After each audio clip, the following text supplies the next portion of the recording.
He's so sleepy. He just woke up from his nap. Oh, thank you for the kisses. Hi, welcome back. Are you gonna chew on me while I try to do my intro? Hi, and welcome back to the Bird Artist Cottage. I'm Tara Kate, and this is Finch. And we are back today with another episode. This week, I am doing a day in the life. And you'll get to kind of see what we do during a typical day here at the Bird Artist Cottage, between playing in the yard and him taking naps and me trying to work while he takes naps, and some drawing. And do you want to get down? Or do you want to gnaw on me? He's so nubby. Look at this. See the gnawing? This is what he does to me. I'm gonna have to put you down if you're gonna chew on me. Are you gonna chew on me? I don't remember what I was saying before the puppy started chewing on my finger. I've got some drawing for you today, as well as a little bit about Birdtober, some fun in the yard with Finch, a little bit about my creative reset that I'm doing right now, and a little bit of speed drawing on Procreate. So I'll see you again at the end of the video.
So today I'm doing some sketching of Vox's swifts, and I'm doing that because I'm getting ready for Birdtober. You may already be familiar with Inktober, which is hosted by Jake Parker every October, and it's this worldwide hashtag event where people create art in ink and use the hashtag Inktober and share their work throughout the month using these prompts that Jake provides. There's a bird artist named Andrea Holmes who started Birdtober. It runs concurrently with Inktober, and she puts out 31 bird-related prompts every year, and you can follow along and make bird art with her and thousands of other people worldwide. I did a little bit of Birdtober last year, and I had decided that I wanted to participate again this year, and that I was going to do all sorts of things, do giveaways and host tutorials and all sorts of ambitious projects. Well, now that I have a puppy and there is a little bit less of me to go around, I decided to scale back my Birdtober. And in fact, I had kind of decided not to do Birdtober at all. And I just can't seem to let go of it. So yesterday I sat down and did some thinking and planning and thought about how I can make Birdtober work for me in terms of doing birds that are maybe more relevant to my artistic practice and lead toward projects that I'm trying to accomplish. So I came up with a list of 31 birds that I needed to draw anyway.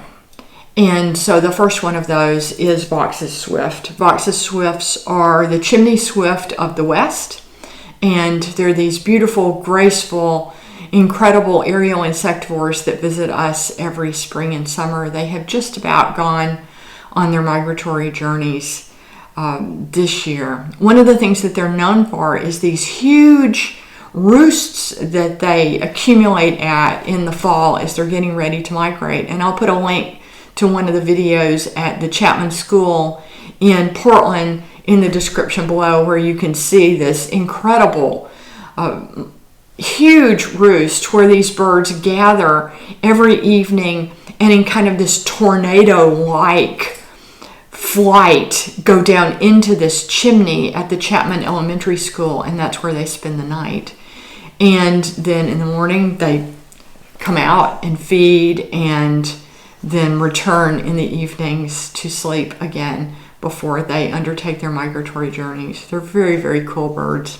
So that's what I'm working on today, is some just thumbnails and practice sketches of Vox's Swifts, which will be the first bird that I do for Birdtober this year. And this is a chance for me to participate in Birdtober but not go overboard, find something that's a sustainable pace and something that will really work for my artistic practice instead of against it. So keeping my fingers crossed that that works out well.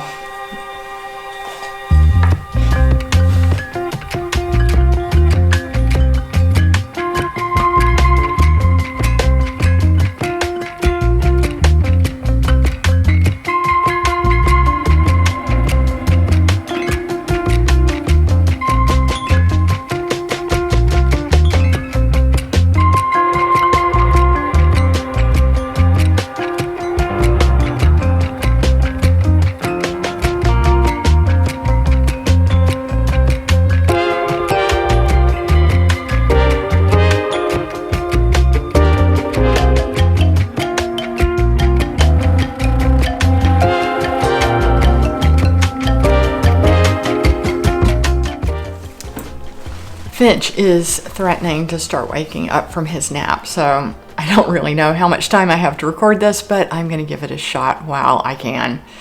I wanted to share with you something I'm working on right now. You may have noticed that I skipped vlogging last week. I actually took the week off. So I do something that I don't think I've shared with you. I do these 7-week sabbaticals. So every 7th week, I try to get all of the obligations off of my calendar and have some time off, either to just rest or to do other projects, like, for example, working in the garden. And what I usually do with the vlog is that I record the episode in advance so that there's no interruption in publishing. But I was not able to do that. And last week, during my sabbatical, I was so tired that I just really could not make myself record a video. And so I took the whole week off and decided that, I was just going to let the chips fall where they may, so to speak, in terms of the algorithm. You never know what the algorithm's going to do when you do something different. But anyhow, I took the week off, and one of the things I started working on was a creative reset. So there's a marketing guy that I follow. His name is Dan Blank, and I'll try to remember to put the link to his website down in the description below.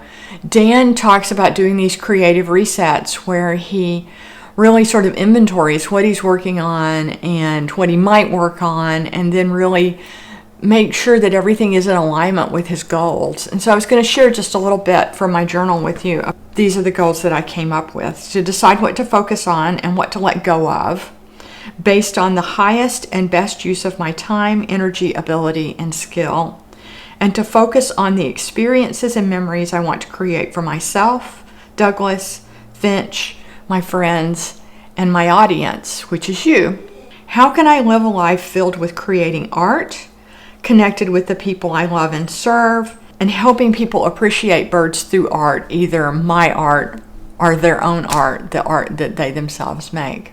So I'm spending this week journaling around this question and looking at the projects that I work on. One of the things that I may have mentioned this a couple of weeks ago, but if I hadn't, I'll mention it now. I have a second YouTube channel that's a Tara Kate channel that's really just dedicated toward tutorials about drawing and painting birds. And I started the two channels at the same time and then focused all of my energy and attention on developing this channel, The Bird Artist's Cottage. But what I'm noticing is that the one tutorial video that I posted over on my Tara Kate channel has gotten over 400 views. And that's a lot more than any views any video has gotten over here. And so I'm asking myself, how can I better develop that other channel? I don't want to let this channel go. I like vlogging. I like vlogging a lot. And vlogging has been an art form for me. I've learned a lot about making videos, and I've learned a lot about being on camera. And I don't necessarily want to, quote unquote, give up over here, and I don't want to run towards some shiny new object. But it's a decision that I need to make, is how do I continue to develop this channel if I'm going to try to develop that one, because there is not as much of me to go around as I wish there was. I can only do so much, and so I have to make sure that I'm doing the right things. And so that's part of what this creative reset is about, is what do I say no to? And what do I say yes to? And if I say yes to it, how do I say yes to it? And how do I do that sustainably so that I don't burn myself out? So I thought I'd just share that with you as something I'm working on this week. And I'll give you a little update next time just to let you know how that's going. And before he starts to bark, I'm going to stop.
Thanks for watching. I hope you enjoyed the video this week. If you did and you're new here, Finch, please don't chew on the pot plant. Thank you.